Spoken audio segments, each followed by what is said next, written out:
한국인이 이사 오자 영국의 한 마을이 발칵 뒤집혔습니다. 마을 주민들이 단체로 몰려가 한국인들은 제발 떠나달라며 시위를 하고 있는데요. 그러나 얼마 후 이웃들의 강한 반대 속에 이사 온 한국 가족이 단 몇 달 만에 동네의 모든 편견을 깨부수고 환호를 받고 있습니다. 처음에는 아무도 이들을 반기지 않았지만 이 가족의 어린 딸이 보여준 놀라운 행동은 마을 전체를 감동시켰는데요. 대체 이 한국 가족이 어떻게 마을의 영웅이 돼버린 건지 바로 시작하겠습니다. 저는 영국 코츠월드의 전원 마을에서 남편 데이비드와 7살 딸 소피와 함께 살고 있는 에밀리예요. 우리 마을은 마치 동화책에서 나온 듯한 아름다운 풍경을 자랑하죠. 수백 년의 역사를 간직한 벌꿀색 석조 주택들이 늘어서 있고 푸른 초원이 끝없이 펼쳐진 곳이에요. 이곳에서의 삶은 마치 시간이 멈춘 것처럼 느껴져요. 아침이면 새들의 지저귐 소리에 눈을 뜨고 창밖으로는 안개에 쌓인 언덕들이 보이죠. 마을 사람들은 전통을 무척 중요하게 여겨서 새로운 것들을 크게 반기지 않아요. 외부인들에게도 조심스러운 편이고 서로 간의 사생활을 존중하며 살아가고 있습니다. 우리 가족이 이곳에 정착하게 된 건 순전히 소피 때문이었어요. 런던의 복잡하고 위험한 환경에서 벗어나 아이가 자연과 함께 자라길 바랐거든요. 남편 데이비드는 런던과 코츠월드를 오가며 일을 하지만 저와 소피는 이곳의 여유로운 삶에 푹 빠져 있답니다. 마을에서는 매주 토요일 아침 작은 장이 열려요. 신선한 유기농 채소와 갓 구운 빵 그리고 지역 특산품들이 즐비하죠. 소피는 특히 꿀 파는 할아버지를 좋아해요. 할아버지는 항상 소피에게 작은 꿀사탕을 하나씩 건네주시거든요. 이런 따뜻한 정이 있어 더욱 마음에 드는 동네예요. 하지만 이곳에서 살면서 가장 신경 쓰이는 건 마을의 불문율이에요. 새로 이사 온 주민이라도 스스로 알아서 이 규칙들을 익혀야 한다고 해요. 예를 들어 일요일 오후에는 정원 관리를 하면 안 되고 저녁 8시 이후엔 피아노 연주도 금지되어 있죠. 이런 규칙들이 처음엔 답답하게 느껴졌지만 지금은 이해가 돼요. 고요하고 평화로운 마을의 분위기를 지키기 위해서니까요. 소피는 마을의 유일한 초등학교에 다니고 있어요. 빅토리아 시대에 지어진 붉은 벽돌 건물이 무척 인상적이죠. 학교에서는 전통적인 영국식 교육을 중시해서 예절 교육부터 시작한답니다. 우리 집은 마을 광장 근처에 있는 300년 된 석조 주택이에요. 겨울이면 조금 춥긴 하지만 두꺼운 벽이 주는 아늑함이 있죠. 봄이면 정원에 수선화가 피고 여름이면 장미가 만발해요. 소피는 이 정원에서 친구들과 놀기를 좋아하죠. 물론 저녁 식사 시간 전까지만요. 저녁 식사는 가족이 함께 모여 조용히 대화를 나누는 소중한 시간이니까요. 이렇게 전통과 품위를 중시하는 마을에서 살다 보니 저도 모르게 예전보다 훨씬 조심스러워졌어요. 아침에 빨래를 널 때도 이웃집 창문을 의식하게 되고 소피가 정원에서 너무 크게 웃지 않도록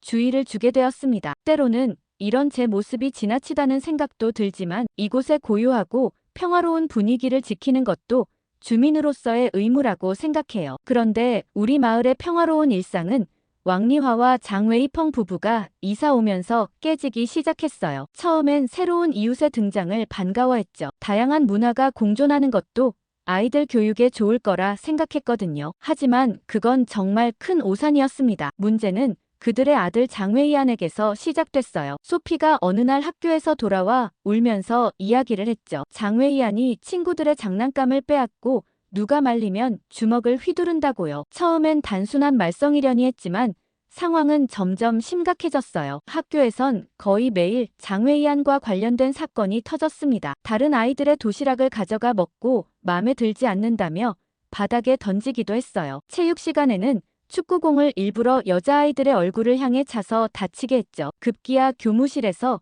선생님의 지갑을 훔치다 적발되는 일까지 벌어졌어요. 더 큰 문제는 부모의 태도였습니다. 교장 선생님이 부모를 불러 상담을 하려 해도 그들은 늘 바쁘다며 피했어요. 겨우 만나서 이야기를 해도 모든 게 문화적 차이 때문이라며 변명했죠. 심지어 영국 아이들이 자신의 아들을 따돌리고 있다며 역으로 항의를 하기도 했어요. 학부모회에서도 이 문제가 자주 거론됐습니다. 아이들이 학교 가기를 무서워한다고 호소하는 부모들이 늘어났어요. 저도 소피가 걱정돼서 등하교 때 꼭 데려다주고 데려왔죠. 하지만 왕리화는 학부모회에 한 번도 참석하지 않았어요. 대신 SNS에 자신의 아들이 인종차별을 당하고 있다는 글을 올리며 피해자인 척 했습니다. 장외이안의 폭력성은 날이 갈수록 심해졌어요. 한 번은 과학 실험 시간에 개구리 해부를 하는데 실험용 칼로 다른 아이들을 위협했다고 해요. 선생님들도 이제는 그를 제지하는 것을 두려워하게 됐죠. 그런데도 부모는 아이의 행동을 제대로 된 교육으로 바로잡으려 하지 않았어요. 그러던 어느 날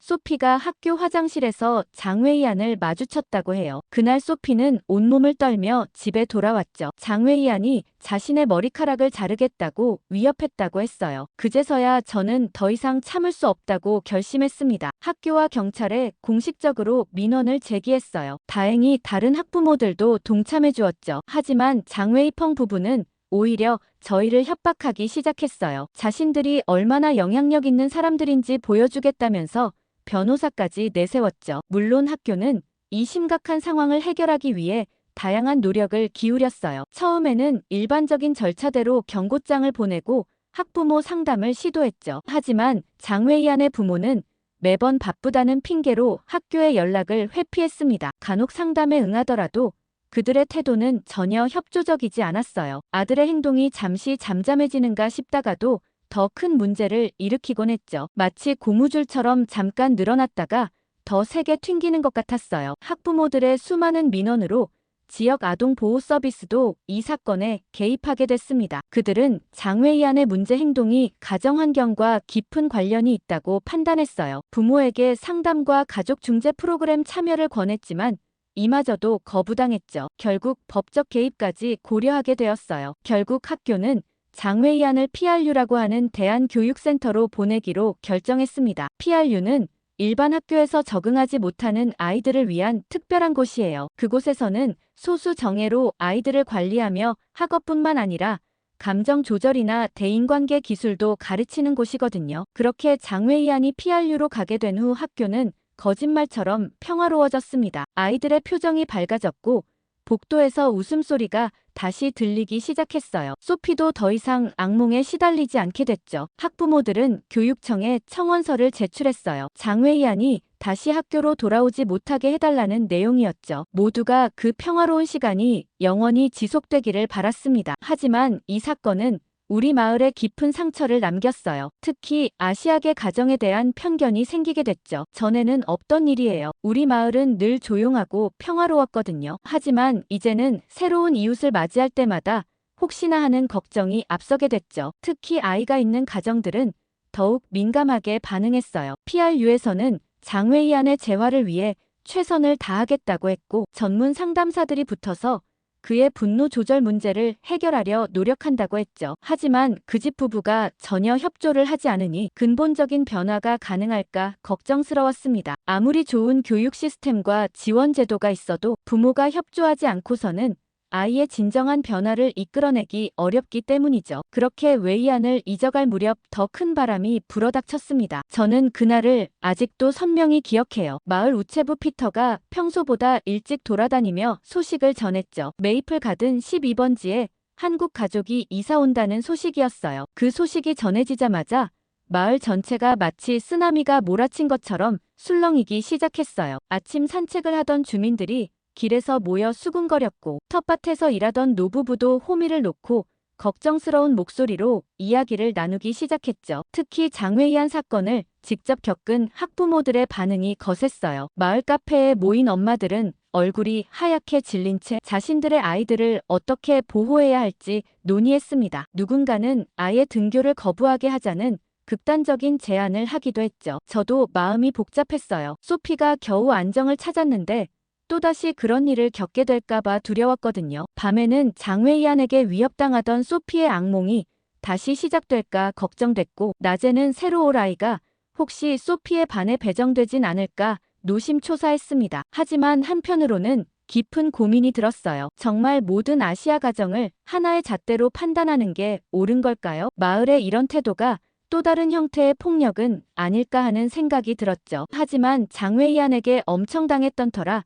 이런 생각을 입 밖으로 꺼내기가 조심스러웠어요. 게다가 상황은 점점 더 심각해져 갔어요. 헬렌과 마가렛을 주축으로 한마을 질서 수호대라는 이름의 모임이 결성됐고 5명의 주민들이 한나 씨의 집을 직접 찾아가기로 했다고 해요. 그들은 마치 중세시대의 마녀 사냥처럼 한나 씨에게 노골적인 적대감을 드러내며 이 동네는 당신 같은 사람들과 맞지 않는다고 말했다고 합니다. 놀라운 건 그 순간의 한나 씨의 반응이었어요. 대부분의 사람들이라면 분노하거나 두려움에 떨었을 텐데 그녀는 놀라울 정도로 차분했다고 해요. 오히려 방문객들에게 따뜻한 녹차와 직접 만든 떡을 대접하면서 자신들도 이 마을에서 평화롭게 살고 싶다는 진심을 전달했다고 합니다. 한나 씨는 자신의 이야기도 들려주었대요. 런던의 번잡한 도시를 떠나 이곳을 선택한 이유가 바로 이 마을의 전통과 평화로운 분위기 때문이었다고요. 그리고 자신의 딸 수아가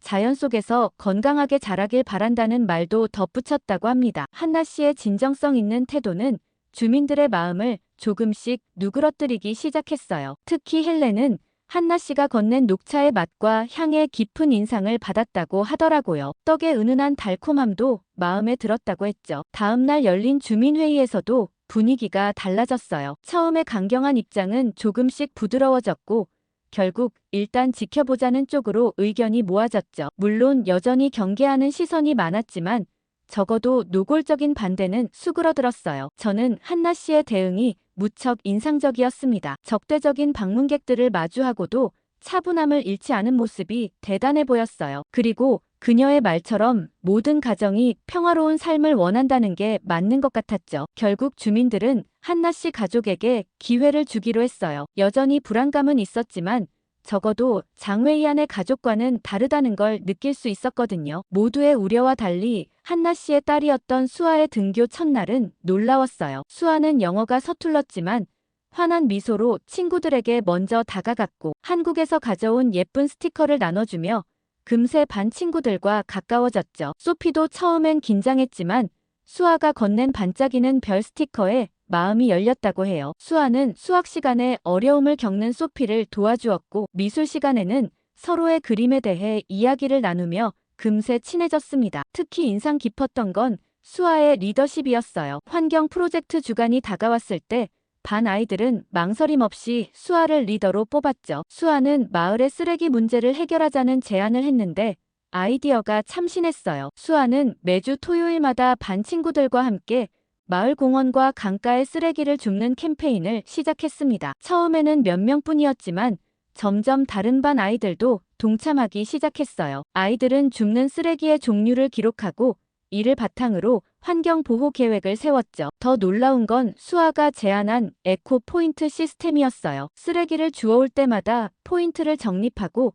이를 나무 심기에 사용하자는 아이디어였죠. 아이들은 이 게임 같은 활동에 열광했고 선생님들도 이 창의적인 접근법에 감탄했습니다. 소피는 매일 저녁 수아와의 활동을 신나게 이야기했어요. 어느 날은 수아가 가져온 한국의 분리수거 시스템에 대해 설명하며 우리도 그렇게 해보자고 제안했다고 하더라고요. 아이들의 열정은 곧 학부모들에게도 전해졌습니다. 프로젝트가 진행되면서 마을의 모습도 조금씩 달라지기 시작했어요. 거리는 더욱 깨끗해졌고 공원에는 아이들이 직접 심은 꽃들이 피어났죠. 주민들은 등교길에 쓰레기를 줍는 아이들을 보며 미소 짓게 됐습니다. 수아의 프로젝트는 학교 신문에도 소개됐어요. 교장 선생님은 전교 조회에서 수아와 친구들의 노력을 크게 칭찬했습니다. 교장 선생님께서도 수아의 프로젝트를 적극 지지해 주셨죠. 특히 감동적이었던 건 수아가 모은 에코 포인트로 첫 번째 나무를 심을 때였어요. 그날 많은 주민들이 모여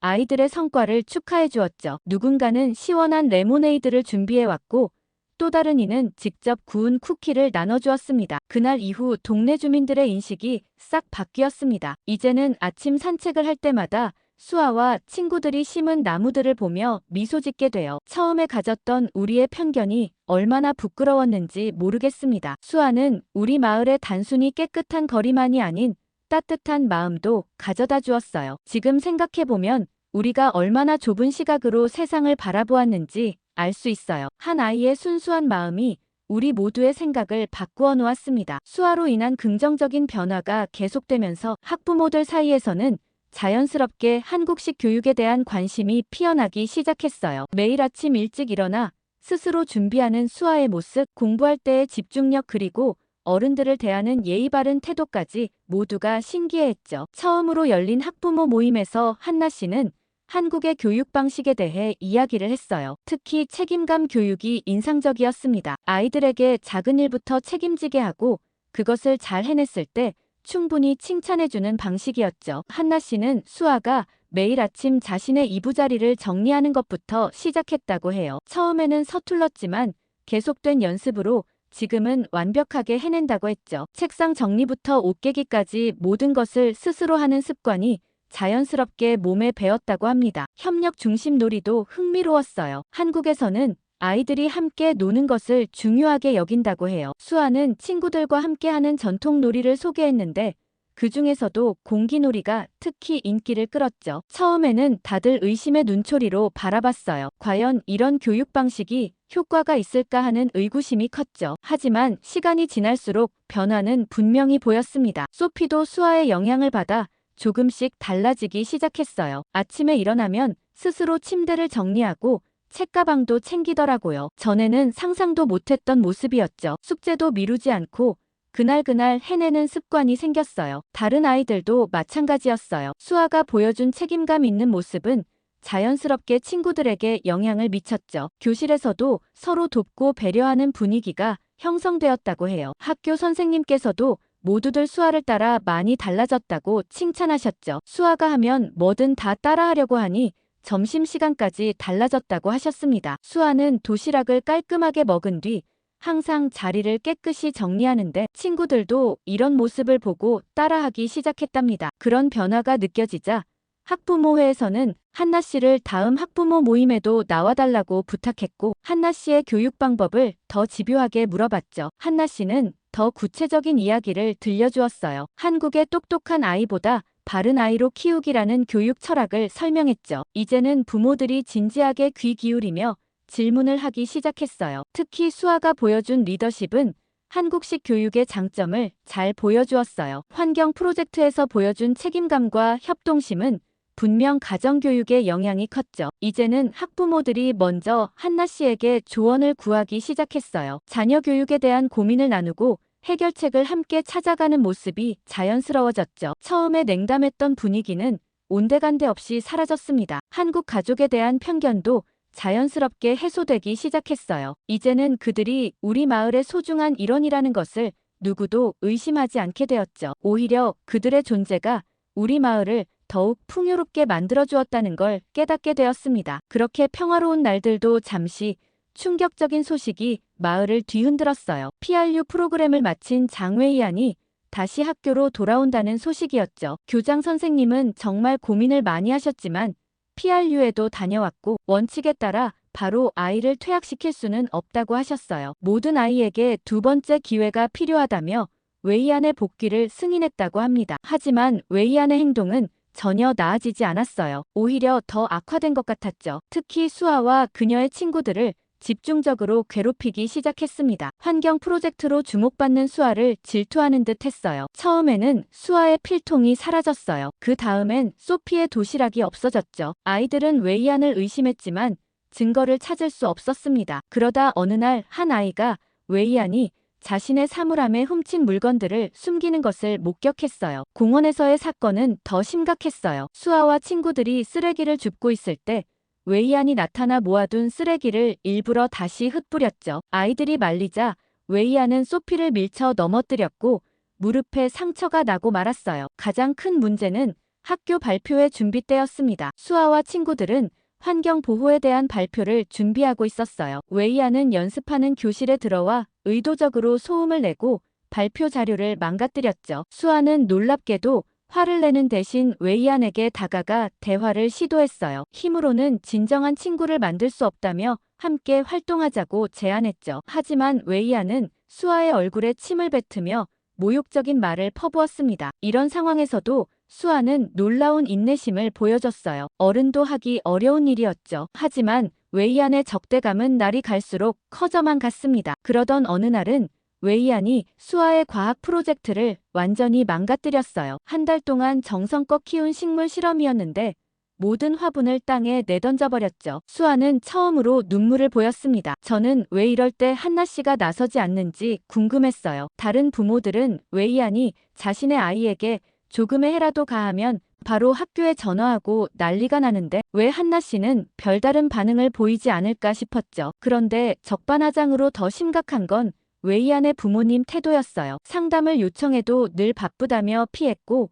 아들의 행동에 대해 항상 변명거리를 만들었죠. 심지어 수아가 자신의 아들을 고의로 자극한다며 책임을 전가하기도 했습니다. 학교는 점점 긴장감이 감돌았어요. 아이들은 웨이안을 피해 다녔고 복도에서는 더 이상 웃음소리가 들리지 않았죠. 수아의 환경 프로젝트도 위축되기 시작했어요. 쓰레기를 주우러 나갔다가 웨이안을 마주칠까봐 두려워하는 아이들이 늘어났거든요. 교사들도 난감해했어요. 웨이안의 행동은 분명 문제였지만 PRU에서 돌아온 아이를 또다시 내보내는 건 교육적으로 옳지 않다고 생각했죠. 대신 웨이안에게 특별 상담을 제공하고 수업 중 별도의 도우미를 배정했지만 효과는 없었습니다. 학부모들 사이에서 불만이 터져 나왔어요. 매일 밤 아이들은 불안에 떨며 잠들었어요. 더 이상 예전처럼 밝은 모습이 아니었죠. 마침내 모든 것이 폭발한 건 학교 환경 박람회 전날이었어요. 수아와 친구들이 도서관에서 마지막 발표 준비를 하고 있을 때였죠. 웨이안이 갑자기 들이닥쳐 준비해둔 포스터들을 찢기 시작했습니다. 그런데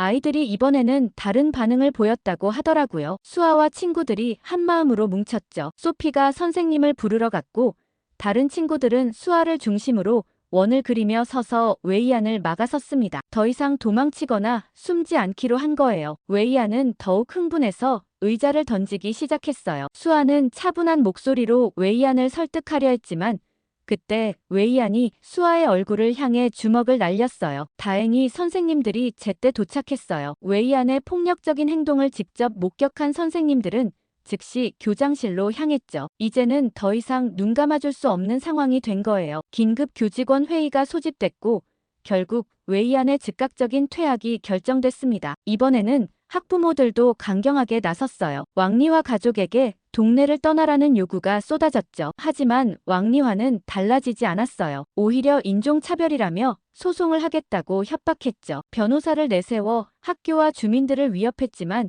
이제는 아무도 두려워하지 않았어요. 오히려 주민들은 더욱 단호해졌습니다. 마을 변호사가 나서서 웨이안의 폭력 사건들을 정리하기 시작했고 피해 학생들의 진술도 모았어요. 왕리화의 협박이 먹히지 않자 이번에는 SNS에 억울함을 호소하기 시작했지만 오히려 역효과만 났죠. 결정적으로 수아와 친구들이 찍은 동영상이 공개됐어요. 웨이안의 폭력적인 행동이 고스란히 담겨 있었죠. 이제는 왕리화도 더 이상 변명할 수 없게 됐습니다. 학교는 공식적으로 웨이안의 퇴학을 통보했고 교육청도 이 결정을 지지했어요. 주민들의 항해 방문이 계속되자 결국 왕리화 가족은 조용히 짐을 싸기 시작했습니다. 그런데 이사 전날 밤 놀라운 일이 벌어졌어요. 한나 씨가 혼자 왕리화의 집을 찾아간 거죠. 모두가 만류했지만 한나는 마지막으로 대화를 시도하고 싶다고 했습니다. 한나는 따뜻한 차와 직접 만든 떡을 들고 갔어요. 처음 이 마을에 왔을 때처럼 말이죠. 왕리화는 문을 열어주긴 했지만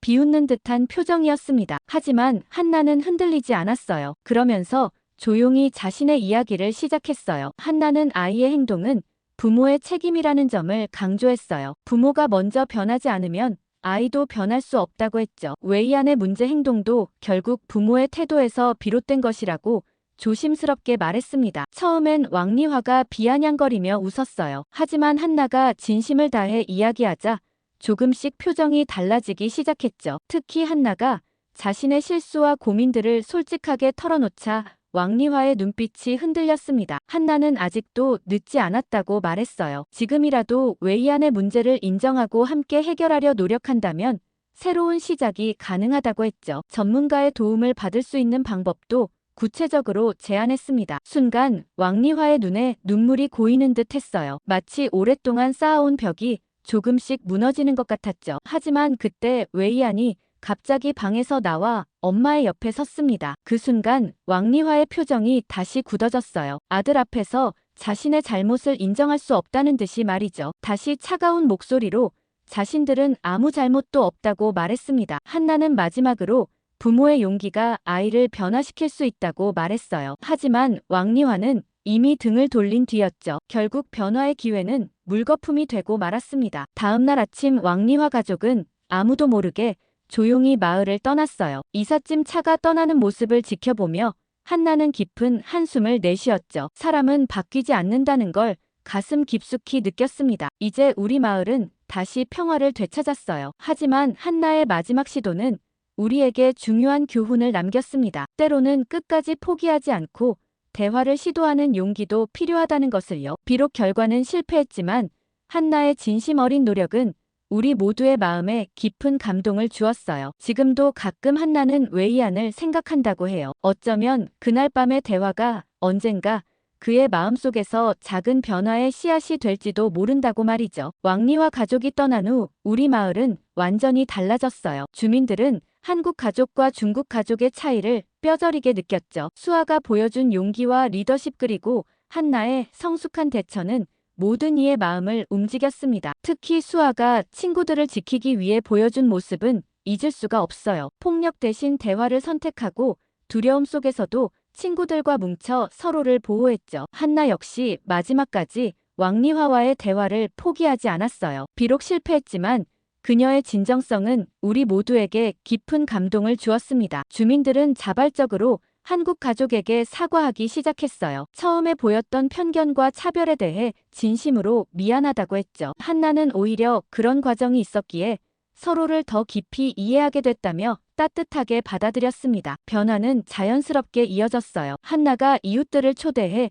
한국 음식을 대접하기 시작했죠. 김치를 직접 담그는 방법을 가르쳐주고 떡볶이 파티를 열기도 했어요. 특히 불고기는 주민들 사이에서 큰 인기를 끌었습니다. 수아도 친구들에게 한국의 전통 놀이를 소개했어요. 운동장에서는 매일 윷놀이가 벌어졌고 제기차기는 아이들 사이에서 선풍적인 인기를 끌었죠. 심지어 어른들도 함께 즐기기 시작했습니다. 마을 축제는 그 정점이었어요. 한나와 수아는 한국 문화체험 부스를 열었죠. 한복 입어보기부터 시작해서 다양한 전통 놀이와 음식을 준비했어요. 주민들은 줄을 서서 기다릴 정도로 큰 관심을 보였습니다. 특히 인상적이었던 건 수아가 준비한 공연이에요. 친구들과 함께 한국의 전통 무용을 선보였는데 관객들의 호응이 대단했죠. 우아한 동작과 화려한 한복의 조화는 모두의 눈을 사로잡았습니다. 축제가 끝난 후 마을 회관에서 작은 모임이 열렸어요. 주민들은 한 명씩 일어나 한국 가족에 대한 감사의 마음을 전했죠. 처음에 편견을 부끄러워하며 이제는 진정한 이웃이 되었다고 말했습니다. 한나는 눈시울을 붉히며 고마움을 표현했어요. 문화의 차이를 넘어 서로를 이해하고 배려하는 법을 배웠다고 했죠. 수아도 친구들과 함께 행복하게 자랄 수 있어서 감사하다고 말했습니다. 이제 우리 마을은 더욱 따뜻한 곳이 되었어요. 이어서 들려드릴 사연은 일본에서 한국 사람들을 쫓아내며 다신 오지 말라며 화를 내는 남성의 이야기입니다. 안녕하세요. 저는 일본 가나가와 현에서 규동집을 운영하고 있는 마코토라고 합니다. 제가 살고 있는 가나가와 현은 도쿄에서 JR선을 타고 1시간 정도 거리에 있는 곳이에요. 최근 기록적인 엔저 현상으로 일본을 찾아오는 관광객들이 많은데 올해 3월에는 무려 300만 명에 달하는 외국인들이 일본을 방문했다고 하더라고요. 그런데 저희 일본 젊은 사람 입장에서는 마냥 웃을 수만은 없었습니다. 한때 무역 수출 대국이었던 일본이 이젠 무역 적자만 수조 원에 달하고 있다는 걸 피부로 느낄 수 있기 때문이죠. 게다가 이젠 더 이상 수출할 게 없어서 관광업에만 사활을 걸고 있다니 한탄스러웠죠. 그리고 외국인들이 일본에 오는 이유가 엔화가 너무 싸서 오는 거잖아요. 물론 관광객을 대상으로 음식점을 하는 제 입장에서는 손님들이 많이 오니까 좋은 것 같으면서도 일본 전체적으로 보면 정말 심각한 현상이라는 생각이 들었습니다. 옛날 저희 부모님 세대 때만 하더라도 일본 엔화하면 세계적으로도 꽤 알아주는 편이었는데 지금은 거의 휴지 조각이 돼버렸죠. 그 때문에 상대적 박탈감을 느끼는 젊은이들도 많고 일본은 점점 늙어만 가고 있다는 생각에 일본 젊은이로서 정말 나라가 걱정될 뿐이에요. 그런데 관광업을 하는 제 입장에선 당장 직면한 문제는 따로 있었죠. 바로 중국인 때문이에요. 근데 이게 다 일본 우익단체들 때문이겠죠? 사실 지금 한국 사람들도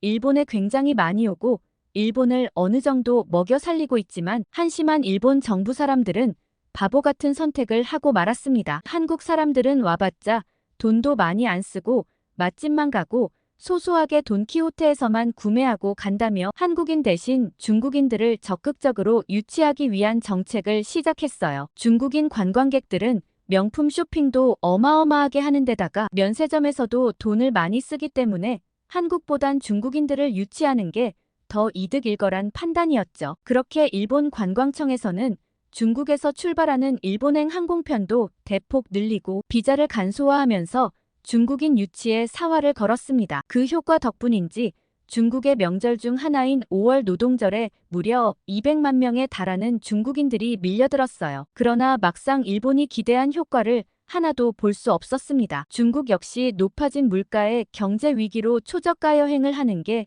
유행이 되었거든요. 면세점 매출 비용을 살펴보면 전체 면세점 매출은 늘었지만 중국인 구매 비용은 전년 대비 35%나 감소했어요. 여행을 와서도 쇼핑을 위한 여행이 아니라 알뜰살뜰하게 여행하는데 초점을 맞춰 여행하고 돌아갔죠. 그런데 정말 문제는 따로 있었습니다. 그 때문에 저희 동네와 저희 마을은 아주 초토화가 되어버렸거든요. 앞서 말씀드렸다시피 저는 규동집을 운영하고 있는데 중국인 때문에 여간 골치 아픈 게 아니었죠. 저희 규동집은 제가 혼신을 다해 만든 가게예요. 특히 아기자기한 피규어들이 많아 손님들 사이에서도 특색 있는 가게로 유명해요. 그래서 일부러 피규어를 구경하러 오는 분들도 많을 정도죠. 저희 가게엔 제가 아주 어렸을 때부터 모은 애착이 가득 담긴 피규어부터 시작해서 경매로 거래되는 꽤 고가의 피규어까지 있었습니다. 사실 가격이 싸든 아니든 제겐 모두 하나같이 소중한 수집품이었죠. 그런데 어느 날부터 가게 마감 때 가게를 정리하다 보면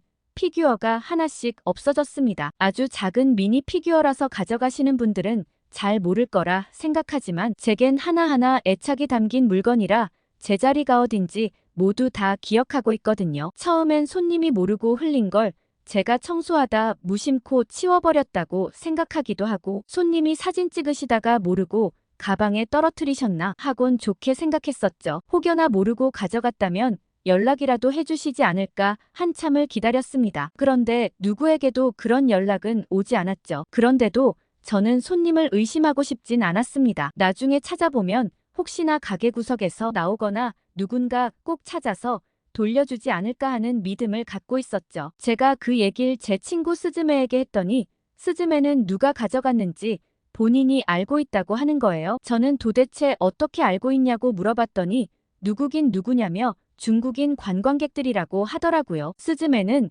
호텔에서 일하는 호텔리어예요. 그런데 호텔에서도 계속 뭔가가 없어진다고 했죠. 객실 내 비치되어 있는 작은 편의용품은 물론이고 커피포트나 베개까지 훔쳐간다고 했어요. 그런 객실은 하나같이 중국 손님들 객실이었죠. 게다가 스즈메로부터 들은 중국 손님들의 객실은 상상 초월이었습니다. 침대 위에서 음식을 먹다 흘리는지 하얀 침대 이곳저곳에 음식 얼룩이 묻어있는 건 기본인데다가 쓰레기가 여기저기 나뒹굴고 있다고 했어요. 호텔 청소하시는 분들이 제일 싫어하는 방이었죠. 보통 호텔에서는 원칙적으로 쓰레기통에 담겨있는 쓰레기를 제외하고는 절대 건드리지 않아요. 콘솔 위에 종이가 작은 휴지 조각으로 보이더라도 그게 손님들이 예약해놓은 어떤 티켓일 수도 있고 중요한 내용이 적힌 쪽지일 수 있기 때문에 무조건 휴지통에 담긴 쓰레기만 정리하죠. 그런데 중국인 손님들의 방은 발 디딜 틈 없이 쓰레기로 가득해서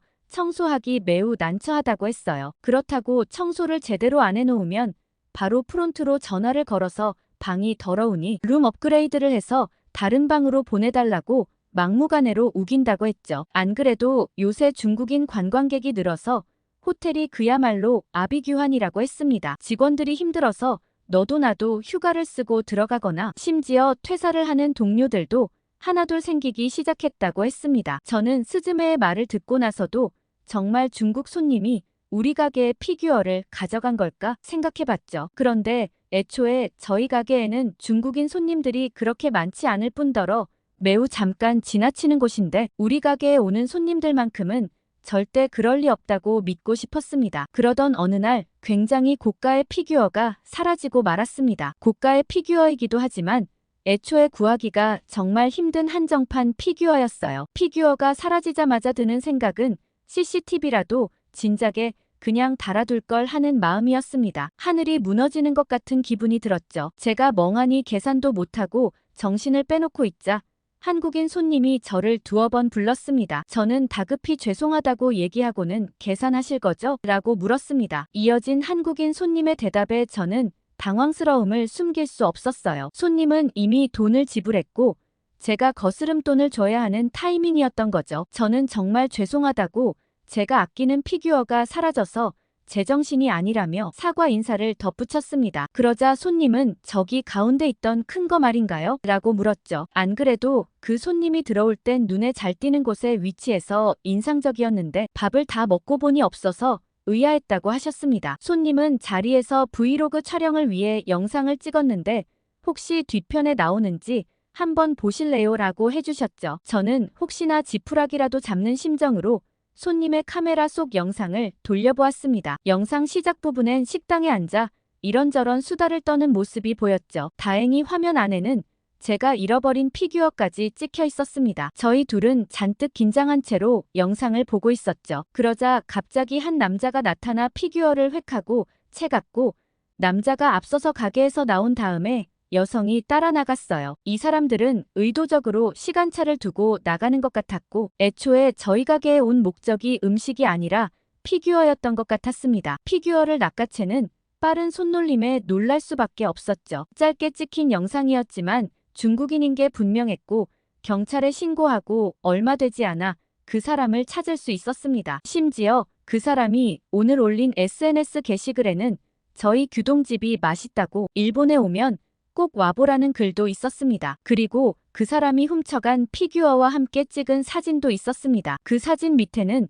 기막히게도 피규어를 정말 어렵게 구했다는 내용이 적혀 있었죠. 마치 꼭 자신의 것인 것처럼 말이에요. 제게 영상을 제공해주신 한국분 덕분에 쉽게 그 중국인을 찾을 수 있었습니다. 사실 계산만 하고 그냥 갔을 수도 있는데 제 망연자실한 표정을 보고 관심을 가져주신 덕분이었죠. 처음에 그들은 제가 직접 선물 준 거라며 발뺌을 하더라고요. 그러자 한국분의 카메라에 찍힌 물건을 훔쳐가는 모습을 보여주고서야 모르고 챙겨갈 수도 있지 하며 피규어를 획하고 저에게 돌려주었습니다. 저는 피규어를 찾을 수 있게 도와주신 분께 정말 감사하다고 인사드리고는 소정의 사례금도 드리려고 했어요. 그러자 그분은 한사코 거절하시며 당연한 일을 한 거고 의도적으로 그 장면을 찍으려고 촬영한 것도 아니었기 때문에 받을 수 없다고 한사코 사양하셨습니다. 아무튼 저는 그 일이 있고 난 후 가게 내부 곳곳에 CCTV를 설치하고 CCTV로 녹화되고 있다는 경고문을 가게 출입문에 적어두었습니다. 그런데 귀신같이 CCTV를 설치하고 난 다음에는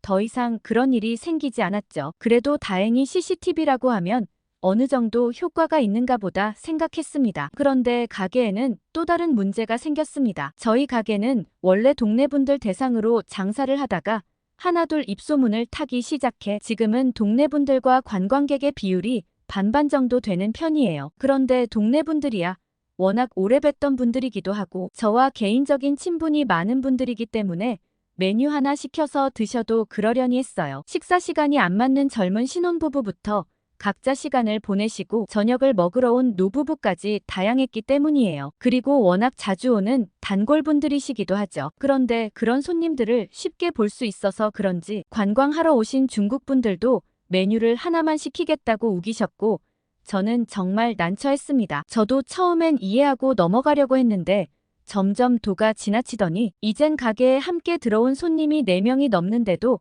메뉴를 하나만 시키겠다고 우기는 사람들이 늘기 시작했고 저는 더 이상 견디지 못해 1인 1메뉴를 필수로 주문해달라고 하게 되었죠. 아무튼 저는 이런 골치 아픈 일들로 하루하루 지쳐갔습니다. 그러던 어느 퇴근길이었어요. 말씀드렸다시피 저희 가나가와현은 슬램덩크 촬영지로 유명하거든요. 그런데 그 유명한 기찻길 옆이 온통 중국인들로 가득 찼어요. 그곳은 유명한 관광지이기도 하지만 현지 사람들이 사는 삶의 터전이기도 해요. 그런데 중국인 관광객들은 바글바글 몰려다니며 동네가 떠나가라 고성을 지르는 것은 물론이거니와 인증사진을 찍기 위해 도로 한복판을 막아서기도 했어요. 그리고 정말 위험하게 기찻길 위에서 동영상을 찍어볼 거라고 출입을 막아놓은 장소도 마구 비집고 들어갔죠. 가게에서는 피규어를 훔쳐가지 못하게 항상 신경을 쓰고 있어야 하는 데다가 메뉴 한 개만 시키겠다는 중국 고객과 실랑이를 벌였죠. 그리고 집에 가는 길엔 온 동네를 휘젓고 다니는 중국인들 때문에 점점 지쳐갔습니다. 제가 어렸을 때부터 살아왔던 우리 동네였지만 다른 곳으로 떠나고 싶다는 생각이 굴뚝 같았어요. 당분간 이렇게 계속 중국인 손님들이 온다면 가게를 열어 장사를 하면서 버는 돈보다 스트레스를 풀기 위해 쓰는 돈이 더 많이 나올 것 같았죠. 그렇게 하루하루 마지못해 가게와 집을 왔다 갔다 하던 어느 날 오랜만에 제 고등학교 친구 미키에게 전화가 왔어요. 미키와는 가끔 연락하는 사이지만 언제 연락해도 편하게 속 얘기를 다 할 수 있는 몇 안 되는 진짜 친구였어요. 미키는 얼마 전 결혼을 했고 행복한 얘기만 가득 늘어놓는 통에 제 생활의 불만을 도저히 얘기하기가 쉽지 않았죠. 그런데 오랜 친구라 그런지 미키는 제 목소리만 듣고도 무슨 일 있냐고 단박에 물어봤습니다. 저는 어쩔 수 없이 요즘의 생활에 대해 얘기했어요. 요샌 일하는 재미도 없고 좀 쉬고 싶다고 말이죠. 그러자 미키는 바로 제 귀가 솔깃할 만한 제안을 했어요. 자기가 있는 곳으로 와서 며칠 쉬다 가라는 거였죠. 미키가 살고 있는 곳은 한국 제주도였거든요. 미키는 사진사인 남편과 여행지에서 만나 결혼했고 제주도에서 웨딩 촬영을 하는 일을 하며 살고 있어요. 사실 미키가 운영하는 SNS에 올라온 제주도를 보고 정말 멋진 곳이라는 생각을 하긴 했거든요. 제가 제주도에 가다니 가슴이 설레었어요. 그렇게 저희 가게는 잠정 휴가를 가지기로 결정했고 저는 그 길로 바로 제주로 떠났습니다. 제주 공항에 내리자마자 야자수로 보이는 큰 나무를 보며 제가 정말 다른 나라에 온 거구나 실감이 나기 시작했어요. 공항엔 미키가 마중 나와줬죠. 남편은 촬영 가서 나중에 밤에나 돌아온다고 했어요. 저는 미키의 차에 캐리어를 싣고 미키의 집으로 향했습니다. 아니 그런데 정말 감탄할 수밖에 없었어요. 어쩌면 집에 가는 길이 이렇게 아름다울 수 있나요? 탁 트인 제주 바닷가 풍경에 속이 뻥 뚫렸습니다. 처음엔 가게를 쉰다는 생각에 좀 걱정됐어요. 그간 몇 년을 일하면서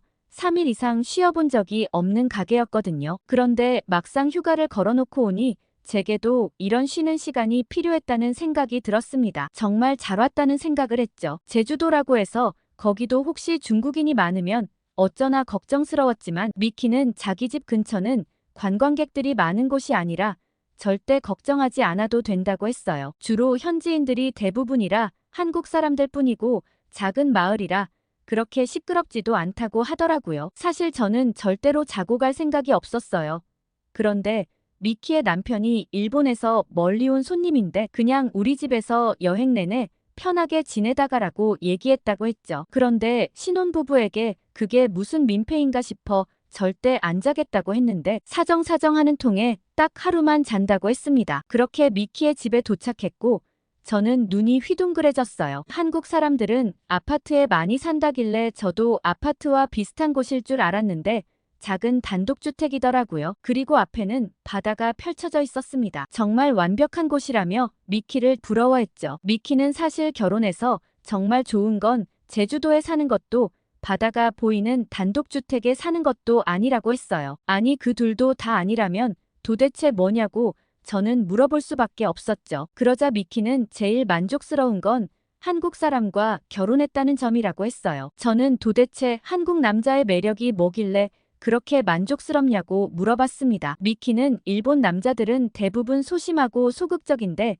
한국 남자들은 박력이 넘친다고 했어요. 그리고 정말 적극적이고 화끈하다고 했죠. 저는 미키의 말을 듣자마자 바로 혹시 아까 오면서 본 것도 그런 거냐고 물어봤습니다. 미키는 고개를 끄덕였죠. 사실 일본 사람들은 길에서 팔짱을 낀다거나 어깨동무를 하고 손잡고 다니는 남녀 커플을 보기 드문 편이에요. 애정 표현에 소극적이기도 하고 타인을 과하게 의식하기 때문에 그런 걸 굉장히 부끄러워하기 때문이죠. 그러나 한국에선 정말 익숙한 행동처럼 보였습니다. 커플 간 스킨십이 정말 자연스러웠죠. 일본 여성들이 한국 드라마의 남자 주인공에게 빠지는 것도 바로 이런 점 때문이라는 생각이 들어요. 저는 미키에게 그럼 언제 결정적으로 반했냐고 물어봤죠. 그러자 미키는 짐을 들어주는 모습에 홀라당 넘어갔다고 했어요. 미키의 짐이든 가방이든 들어달라는 건 다 들어주는 게 정말 좋았다고 했죠. 심지어 한국 남자들은 부탁하지 않아도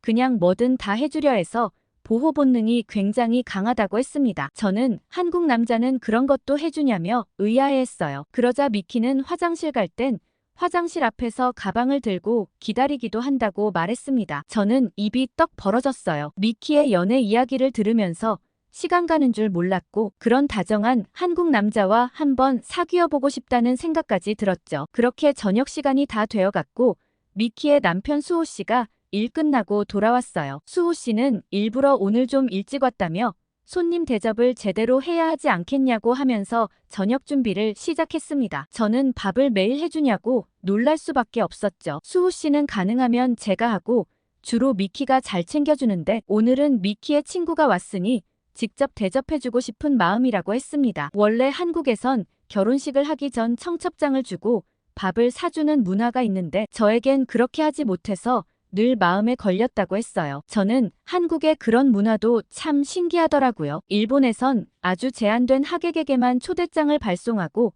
그 초대장에도 꼭 답을 해야 하거든요. 극소수의 지인들만 참여하는 반면 한국은 어린 시절 동창부터 직장 동료까지 모두 참석해 잔치처럼 즐기는 문화가 일본이랑 큰 차이라고 느꼈어요. 그런데 수호 씨는 평소에도 요리를 많이 하는지 뚝딱뚝딱 금세 음식을 만들었습니다. 수호 씨가 만들어준 음식은 고기 국수와 수육이었어요. 그러면서 식당 하시는 분께 요리를 대접하는 거라 참 긴장되지만 그냥 정성으로 예쁘게 봐달라고 하셨죠. 어쩜 말씀도 참 예쁘게 하시는구나 싶은 생각이 들었습니다. 그런데 저는 한 입 먹어보고서는 깜짝 놀랐어요. 따뜻한 고기국수가 맛있었고 수육도 정말 담백했거든요. 거기에 곁들여 먹는 이름 모를 빨간 음식이 너무 구수하니 맛있더라고요. 도대체 이게 뭐냐고 물었더니 갈치속젓이라고 얘기했습니다. 쌈에 수육 한 점과 갈치속젓을 조금 넣어 먹으니 정말 기가 막히더라고요. 비릿하면서 고소한데 감칠맛을 확 끌어올려주는 것 같았습니다. 그리고 고기국수는 돈코츠 라멘이 살짝 떠올랐지만 한국 음식이 훨씬 담백하고 깔끔했습니다. 이 조합 자체가 정말 맛있었죠. 알고 봤더니 사람들이 제주도에 오면 고기국수와 수육을 많이 찾기 때문에 특별히 이렇게 만들어주신 거라고 했죠. 수호 씨의 다정한 모습과 이 부부의 알콩달콩한 신혼생활을 보면서 나도 얼른 결혼해야 하는데 속으로 생각만 했죠. 그렇게 두 부부의 집에서 따뜻한 환영을 받으며 하루를 보냈고 다음날 저는 제주도의 게스트하우스로 향했습니다. 혼자 지내는 숙소를 구할 수도 있었지만 여행 온 다른 사람들을 한번 만나보고 싶었어요. 다른 사람들은 어떤 고민을 갖고 사는지 왜 여기에 오게 됐는지 궁금했죠. 그런데 한국 게스트하우스에는 좀 특이한 점이 있었어요. 저녁에 파티라고 부르는 함께 밥 먹는 문화가 있더라고요. 다른 나라에서 도미토리를 이용하면 어쩌다 혼자 온 사람끼리 같이 밥을 먹거나 여행을 가긴 하지만 이렇게 숙소에서 자체적으로 자리를 만들어주는 건 흔치 않았어요. 저도 호기심에 파티를 신청했고 저녁엔 숙소 옥상에서 흑돼지 삼겹살을 구워 먹는다고 했죠. 게스트하우스에는 생각보다 외국인은 많지 않았어요. 일본인인 저와 미국인 1명 그리고 중국인 1명의 나머지 5명은 모두 한국 사람들이었죠. 오랜만에 낯선 사람들과 여행 얘기를 하는 게 정말 즐거웠습니다. 한국 사람들도 영어를 쓰는데 무리가 없어서 감사하게도 영어로 대화할 수 있었죠. 한창 삼겹살을 먹고 오랜만에 긴장을 놓고 술도 잔뜩 마신지라 약간 취기가 돌았어요. 술을 깨야 할 것 같아서 공용 공간으로 내려가 물을 마셔야겠다고 생각했죠. 그런데 제 뒤로 누가 따라오는 기분이 들었습니다. 너무 가까이 오는 것 같아 좀 불편하다고 느끼고 있었죠. 슬쩍 돌아봤더니 중국인 남자였어요. 저는 어색하게 웃어 보이고는 정수기 앞에서 물을 받으려는데 제 옆에 바짝 붙어서 차례를 기다리는 게 아니겠어요? 막 제가 불편한 티를 내려는 찰나 한국인 하준 씨가 내려와 둘이 뭐 하냐며 이상한 분위기를 깨주었습니다. 저는 하준 씨에게 가까이 다가가 아무렇지 않은 척했어요. 그러고는 하준 씨가 위에서 다들 아이스크림 먹고 싶다는데 같이 아이스크림 사러 가실래요? 라고 제안했고 저는 거절할 이유가 없었죠. 좋다고 하고선 바로 하준 씨를 따라 나섰습니다. 나가자마자 하준 씨는 저 중국인 조심하라고 했죠. 저는 아까 제가 느꼈던 불편한 기분이 제 오해가 아니었다는 걸 확신할 수 있었어요. 아까부터 옆에 앉은 한국인 여자애들에게 슬쩍슬쩍 몸이 닿는 건 물론이고 아까부터 계속 저를 지켜보고 있었다고 했죠. 제가 술도 취한 데다가 아무래도 둘이 내려가는 게 위험할 수 있을 것 같아 따라 내려왔다고 했어요. 저는 오랜만에 와서 너무 긴장 풀고 지냈냐 보다며 정말 고맙다고 얘기했습니다. 그렇게 다른 사람들 아이스크림 산다는 핑계로 둘만 아이스크림을 각각 하나씩 들고 바닷가에 자리를 잡았어요. 제가 왜 한국에 오게 되었는지 그리고 하준 씨는 지금 왜 여행 중인지 얘기를 시작하게 되었습니다. 하준 씨는 꼭 미키의 남편처럼 다정한 면이 있었습니다. 중간중간 추운지 묻는다거나 제 이야기를 끝까지 들어주고 눈을 마주치는 모습에 설렘을 느꼈죠. 하준 씨와 얘기하면서 시간이 가는지도 몰랐는데 어느새 한밤중이었어요. 너무 늦어 이제 막 들어가려는 찰나 하준 씨가 다음 날은 뭐 할 거냐고 물었죠. 그러곤 자기가 정말 경치 끝내주는 오름을 한 군데 아는데 같이 가지 않겠냐고 했어요. 저는 당연히 좋다고 얘기했고 그렇게 저는 제주에서의 시간을 하준 씨와 줄곧 함께 보냈습니다. 그렇게 제주도 여행이 끝나고 저는 다시 일본으로 돌아왔고 하준 씨는 서울로 돌아갔어요. 그렇지만 저희의 연락은 계속 이어지고 있어요. 다음 달엔 하준 씨가 일본으로 놀러 오기로 했죠. 그리고 정부가 어떤 정책을 펴든 말든 저는 한국 사람들 친화적인 가게 정책을 많이 내놓기로 했어요. 더 이상 무질서한 중국 손님들이 저희 가게에 박을 대는 걸 볼 수 없었죠. 한국 손님들은 SNS에 가게를 올려주면 음료수 서비스를 주기도 하고 해피아워를 만들어 특정 시간에 방문하는 한국분들에겐 서비스 음식을 추가로 주기로 했죠. 하준 씨의 도움을 받아 SNS에 홍보도 굉장히 많이 했어요. 그 덕분인지 저희 가게에는 한국분들이 훨씬 많이 방문하고 계시죠. 그런데 다들 식당 주인처럼 테이블도 닦고 음식도 치우고 저보다 더 깨끗하게 쓰고 계시는 거 있죠? 덕분에 저는 정말 편하게 일하고 있답니다. 앞으로도 저희 규동집에 오시는 한국분들에겐 더욱더 친절하게 대하려고요. 오늘 마코토 씨의 사연 어떻게 들으셨나요? 저는 한국 손님들이 정말 식당 주인인 양 가게를 깔끔하게 사용한다는 말에 웃음을 참지 못했어요. 아마 이 사연을 들으시는 분들도 다들 이렇게 하고 계시겠죠? 어디서든 뒷자리를 깔끔하게 정리하는 멋진 한국인들이란 생각이 들었습니다. 오늘 사연이 재밌으셨다면 좋아요와 댓글 많이 남겨주시고 다음에 더 재밌는 사연으로 돌아오겠습니다. 이상 감동필름이었습니다.